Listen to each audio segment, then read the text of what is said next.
All righty, good morning. I'd like to call the tax lottery meeting to order. It is 10 o'clock. All commissioners are present. We're going to start with the Pledge of Allegiance. Pledge of allegiance to the flag of the United States of America and to the republic which is stands one nation for God, indivisible, liberty and justice for all.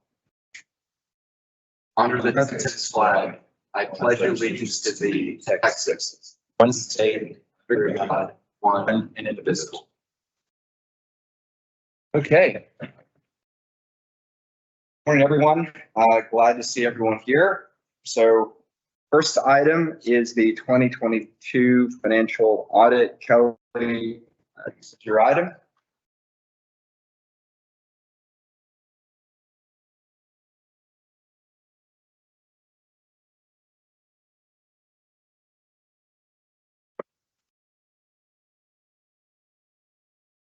Good morning, commissioners. Morning. Kelly Stuckey, controller for the agency, and with me this morning is Kevin Sanford, the engagement partner from Weaver and Tidwell. They performed our required audit, or annual financial audit, and you're welcome to follow along with Mr. Sanford's comments in the printed financial at your desk or at the link in the memo. Kevin, I'll let you proceed.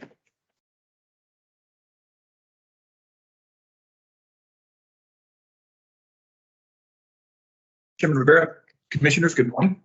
As Kelly mentioned, my name is Kevin Sanford. I'm the engagement partner with Weaver and Tidwell.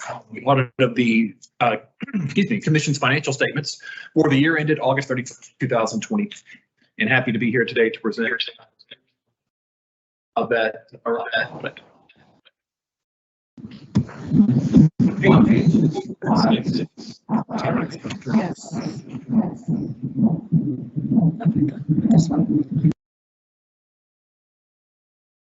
Got that, Kevin? No worries. On pages 4, 5, and 6 are our opinions. For this system.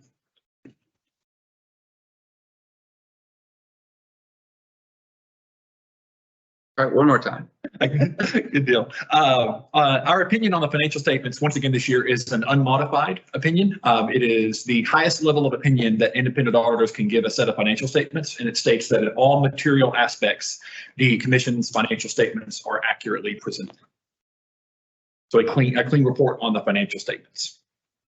And then, as the lottery is a component of the state of Texas, we're required to do certain tests of the commission's internal control over financial reporting, as well as compliance and other matters, and just in the conduct of the operations of the commission itself. And our opinion on those items is the very last item in the financial statements. It's on pages 79 and 80.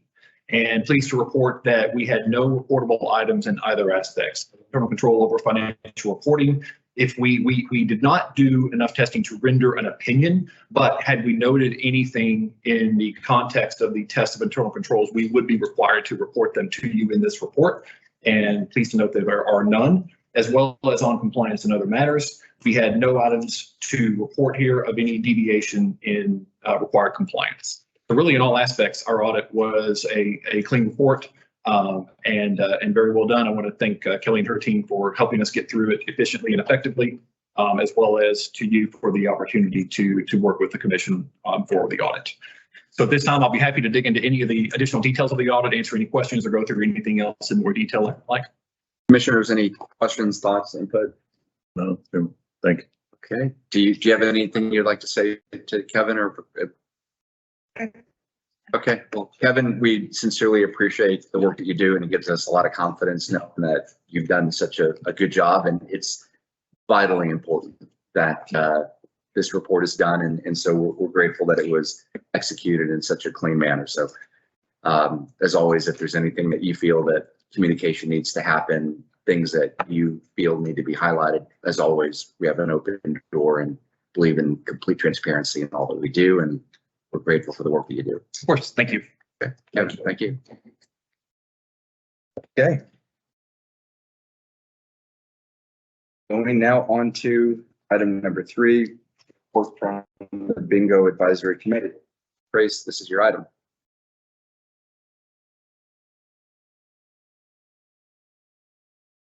Commissioners, Chairman, Fields. Bingo Advisory Committee met on the 10th of February and had several items on the agenda. First and foremost on the agenda was the passing of one of the members of the Bingo Advisory Committee, Will Martin. Will was a dear friend to the bingo community and to the veterans community as well. Mr. Martin passed on the 6th of January of this year. He was commander of American Legion Post 166 and the executive director for Texans for Charitable Bingo. Mr. Martin's passing, we, the Bingo Advisory Committee, asked the commissioners to reopen the application process to find a suitable replacement for Mr. Martin, although we will acknowledge those will be huge shoes to fill. The BAC also again voted unanimously in approval of the language for the adoption by the commission in regards to the shutter card bingo systems. The BAC believes this would be a great tool for the charities and fundraising through bingo. We would like to also thank LaDonna and staff for helping us through this rulemaking process. They've been a great asset, and we appreciate them very much. This concludes my report. Okay. Do you have any comments? Trace, our condolences on the loss of Will Martin. I know he'll be really missed. Yes. And so I don't know if this is a motion item, but we do need to choose a new person for his position. Do I need to make a motion on that, or? Commissioners, this is Bob Beard, General Counsel. I believe just giving direction to LaDonna to start the nominations process and bring back a candidate at the next commission meeting, I think that's sufficient. I don't think it actually requires a vote. Okay, then I recommend that we do that. Just one thing. I don't know that we'll have it all ready by the next meeting because of the time. We need some time periods. Bob runs a very tight ship. So. And Yes. we have all the right. Yes, I can certainly give you an update. Okay, thank you. And Chris, we're definitely, to add to Commissioner Field's comments, we are all wanting to pass along our condolences to the family. And obviously, this is a huge loss to the bingo community. And it's one that we're definitely we're aware of, and sorry about the loss to Appreciate that very much. bingo general family. So, okay, Chris, thank you, sir. Yes, sir. Okay, next item is a bingo rule proposal. Tyler, your item.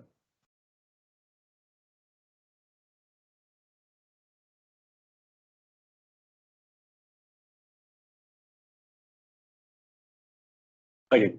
Morning, Mr. Chairman. Morning, Commissioners. I'm Tyler Vance, the Legal Services Division.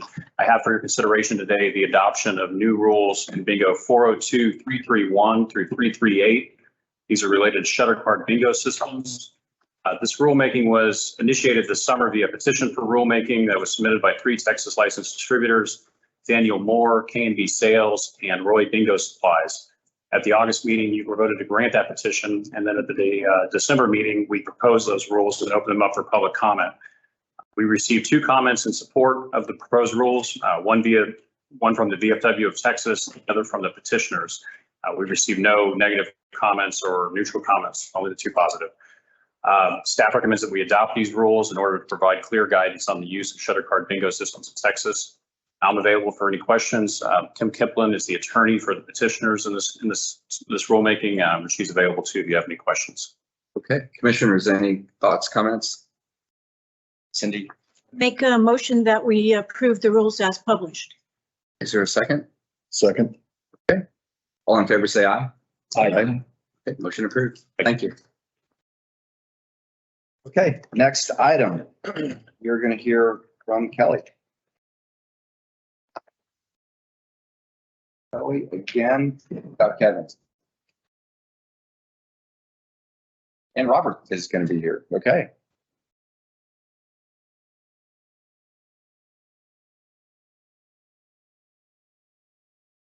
Right.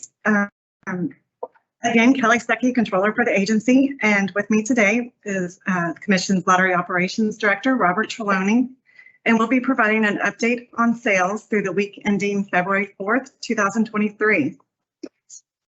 So looking at that second slide.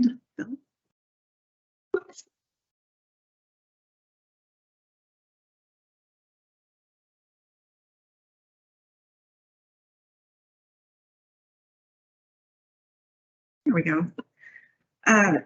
We'll look at the comparative sales presented at the bottom of the slide. And it's here we'll note that through this 23-week period, total sales for fiscal year 23 are $3,786 million.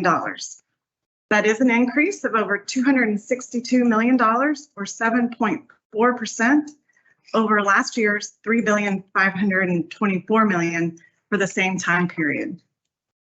Then looking at scratch specifically, that you can see there on that second orange bar on the right are $2,853 million. That's showing a slight decrease of $3.8 million over our fiscal year 22 sales. And it's just showing a slight decrease of 0.1% over the scratch sales last year at this time. The mix of our products, 75.3% of our current total sales are scratch, compared to 81% last fiscal year. And then during the December commission meeting, Robert and I noted that we had been seeing sales decline in the scratch product week over week. However, we were happy to note that since that time, we've been seeing several weeks of actual scratch ticket growth, with the highest being the week of January 21st, as high as 5%. So we're glad to see maybe a turn in those scratch sales. Then moving on to draw sales, our fiscal year 23 draw sales continue to see great growth as a result of our sizable jackpots in the Mega Millions and Powerball games. And so looking at that second blue bar on the right again, the fiscal year 23 draw sales are $933.5 million, which is a $265.4 million increase, or 39.7% over the $668.1 million reported this time last year. And so I'll turn it over to Robert and he'll go into more details on the next slide. Thank you, Kelly. Good morning, Mr. Chairman, and good morning, commissioners. This next slide is the fiscal year comparison through Saturday, February 4th. So I think I can pretty much sum up where we are thus far this fiscal year with one word, and that word would be jackpots. We've had a tremendous run of jackpots, pretty much starting in the summer with Mega Millions. It was at 1.28 billion in July. Now that doesn't count for this fiscal year, but I'm just noting that because that was kind of the first of quite a few very solid, sizable jackpots that we've had since then. So if we look up at the top of this slide, the white fonts, that's the jackpot portion of the portfolio. We can start with Mega Millions. It's up 102 million, and its add-on features are up almost 19 million. So Mega Millions had a $494 million jackpot in October, but even more noteworthy is the $1.35 billion jackpot for Mega Millions just last month in January.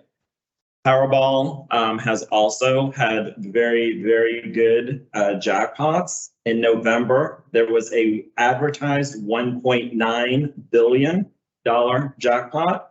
And then even just a couple of weeks ago, we had a jackpot up $747 million range. So obviously that's contributing to the $111 million worth of growth for Powerball and the $21 million worth of growth for Power Play. But even our in-state jackpot games are doing well. For tonight, we're advertising 42.5 million for Lotto, which for our own in-state game is a very, very high jackpot. The last time it was in the $40 million range was back in September of 20. So we look at the jackpot portion of the portfolio as a whole, we're up almost $266 million. So tremendous results here. Looking at the daily games in the middle of the slide in the blue font, we're basically even. We're down $100,000. So even there. And then the draw games as a whole, were up slightly over $265 million. As Kelly noted, we had a rough period with Scratch back in November into pretty much through December. We have seen a rebound. Scratch is down 3.8 million through this week, February 4th. That's a 0.1% decline. And actually, a week has transpired since this was developed. The results are actually even better. We did have a good week for the week ending last week. So the results are even a little bit better than reflected on this slide. But as a whole, the portfolio is up $261 million, and believe that these jackpots and the great sales have positioned us well. We will have tough weeks in July of 23 when we're competing against that very high Mega Millions jackpot. But we believe right now at this time we're positioned well for the rest of the fiscal year. And that is our report, but we'd be happy to answer any questions that you have. Okay, commissioners, any questions? Thoughts? Okay, great report, great job. Thank you. Thank you all. Thank you. Okay, next item. We are here with Kelly and One last item. all year. Direct you to your report in your notebook. It reflects our accrued revenues and transfers through December 31st, 2022. So through December, our accrued revenue transfers to the state have amounted to $624.9 million for the first 4 months of fiscal year 23. And of that amount, $591.2 million was transferred to the Foundation School Fund, $8.5 million transferred to the Texas Veterans Commission, and then the remaining $25.1 million was transferred from unclaimed prizes.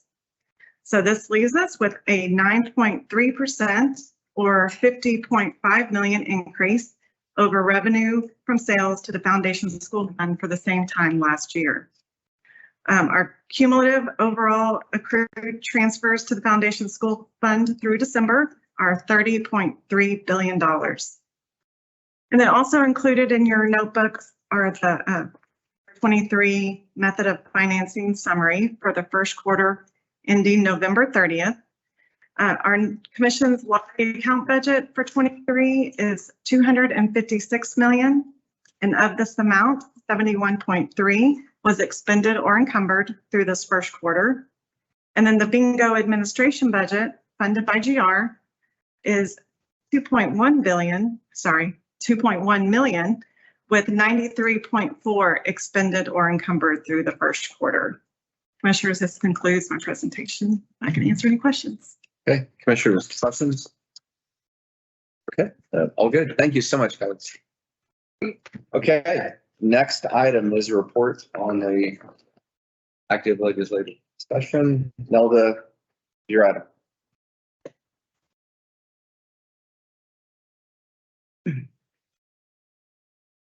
Good morning, Commissioners. For the record, I'm Nelda Trevino. I'm the Director of Governmental Affairs. I'll be providing a brief update regarding the 88th legislative session today. We provided you this morning with a copy of the agency's bill tracking report, so you should have that in front of you this morning. Today, I want to highlight a few bills. First, the Appropriations Bill, House Bill 1 and Senate Bill 1 are the House and Senate versions of the state's budget for the next biennium. The Senate Finance Committee has been holding its hearings to hear from state agencies and universities about their budget requests. Our agency appeared before the Senate committee yesterday, and Gary's testimony focused on the agency's one exceptional item request related to the funding for scratch ticket production services.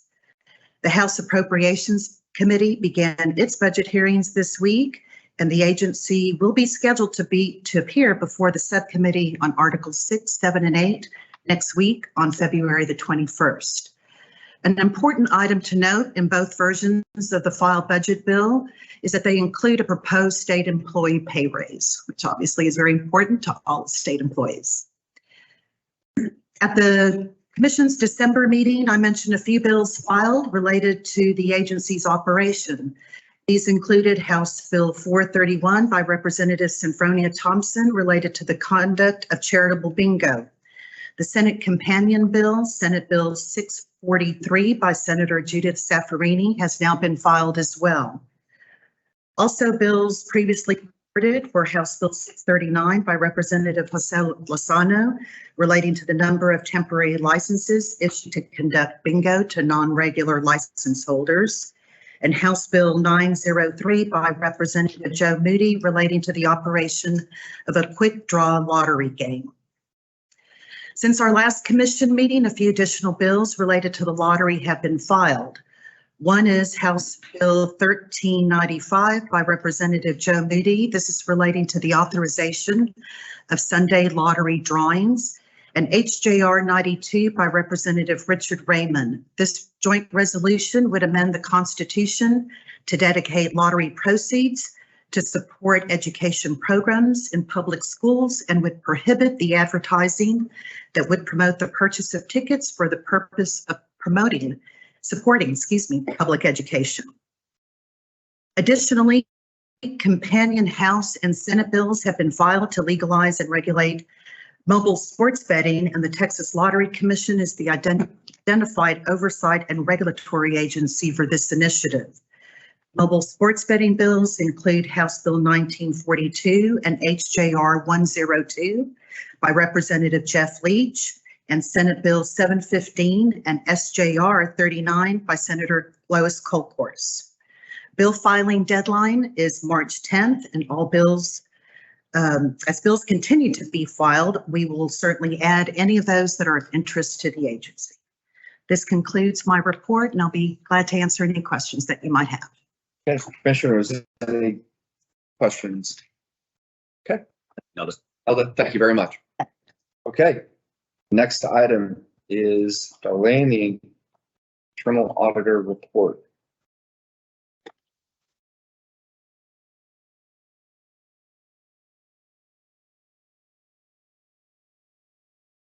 Good morning, Commissioners. Good morning.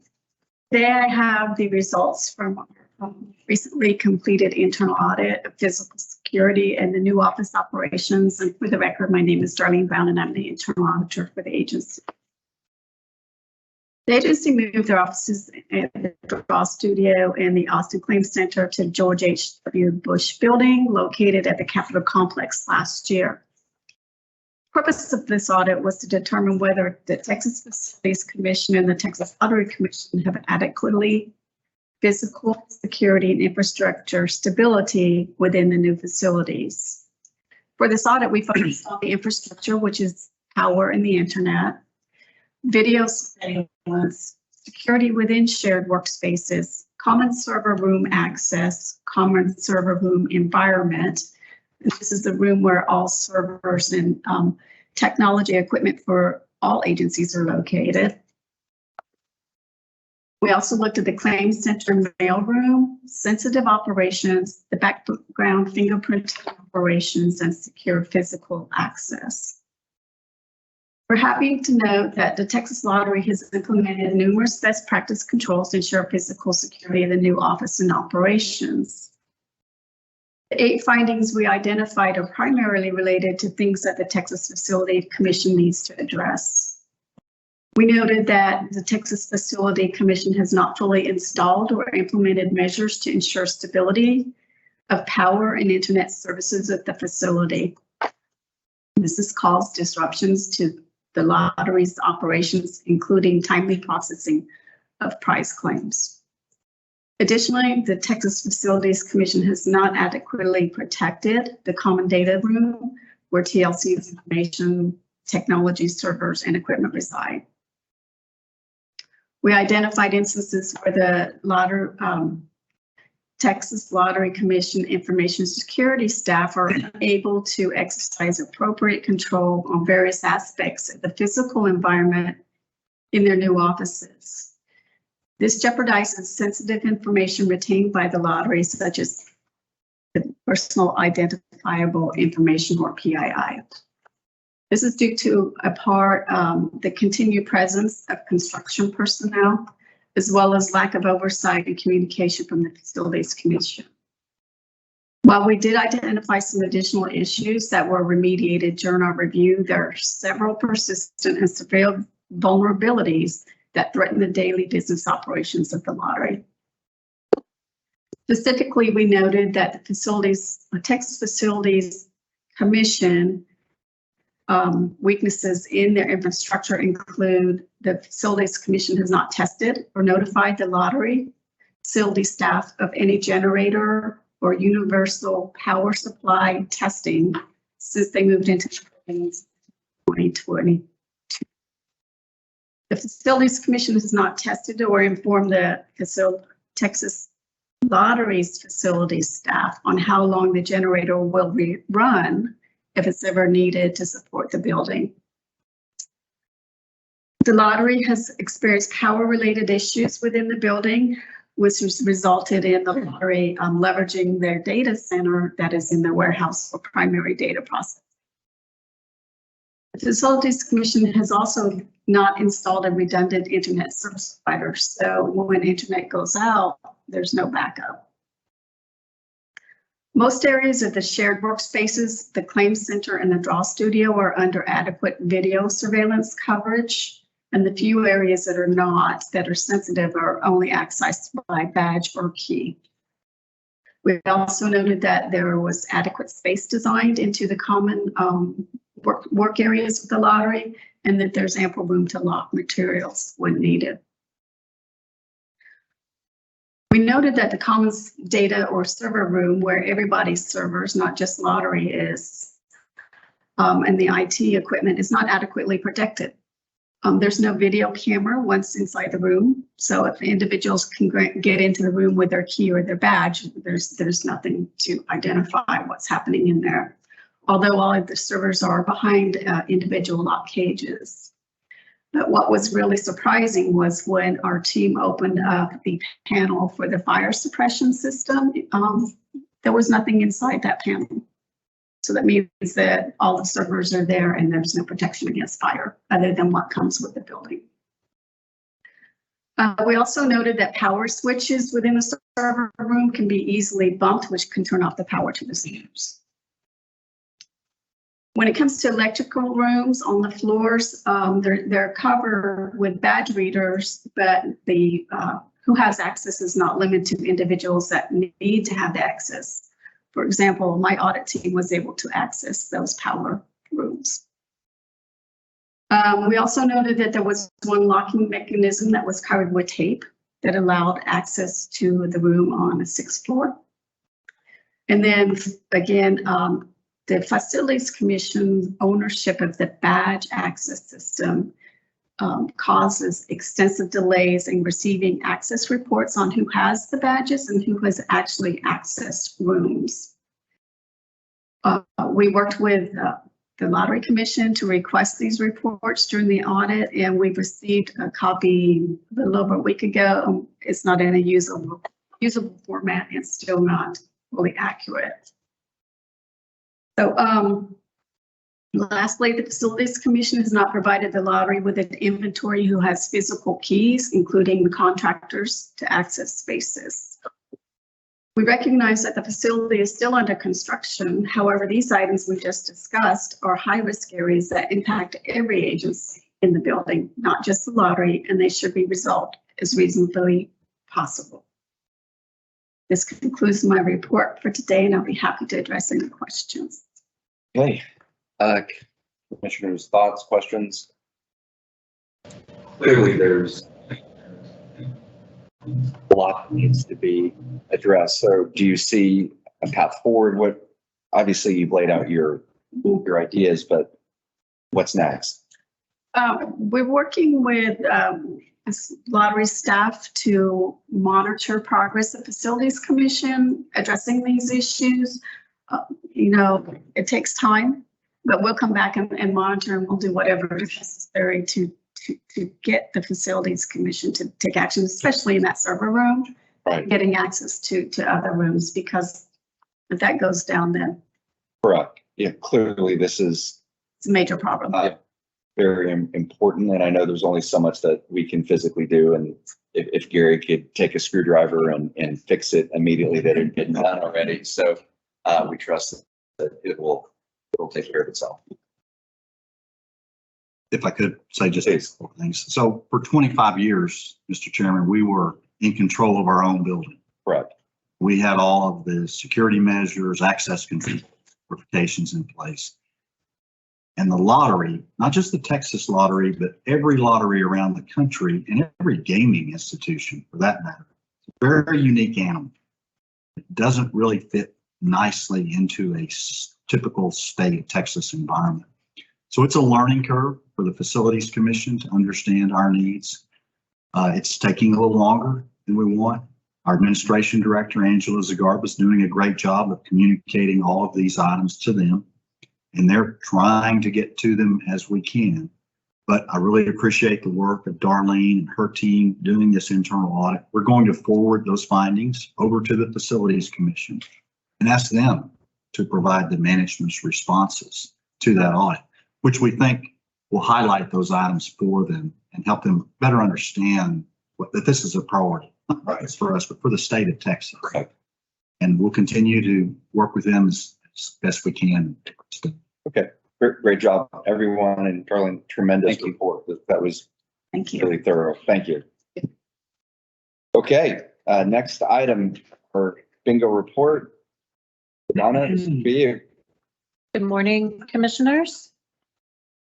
For the record, my name is LaDonna Castanuela, Director, Charitable Bingo Operations Division. Your notebooks for this item include the division's output metrics for December 2022 and January 2023.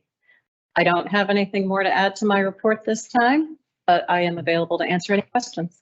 Okay, Cindy, do you have any comments, additions? Nothing to add. Okay, Donna, great job as always. Next item, we have our executive director's report. Gary. Mr. Chairman, other than what's in your notebooks, I have nothing further to report. Okay, good job. Any questions or comments from the commissioners for Gary? Okay, Bob. Thank you, Commissioners. Item 11 contains 10 lottery cases and 1 bingo case. These are the enforcement cases, tabs A through K. In these cases, the commission staff and the licensee violated a lottery or bingo statute or rule. And in many of these cases, either the respondent fails to appear at the hearing and it proceeds by default, or the staff and the respondent reach a settlement in the form of an agreed order, which is what we have today. Yesterday, I wanted to note we were notified that the retailer under tab G, which is Pit Stop 1 Hill Country, terminated their license. So the Lottery Operations Division has asked us to pull this order from your consideration. Just so the record is clear, when you take a vote, when you make a motion today, you will not vote on tab G. With that clarification, tabs A through C are the non-sufficient fund lottery retailer license revocations. They were handled at the State Office of Administrative Hearing and considered for revocation of the retailer license because the licensee failed to have sufficient funds in their bank account to cover electronic fund transfers to the commission's account.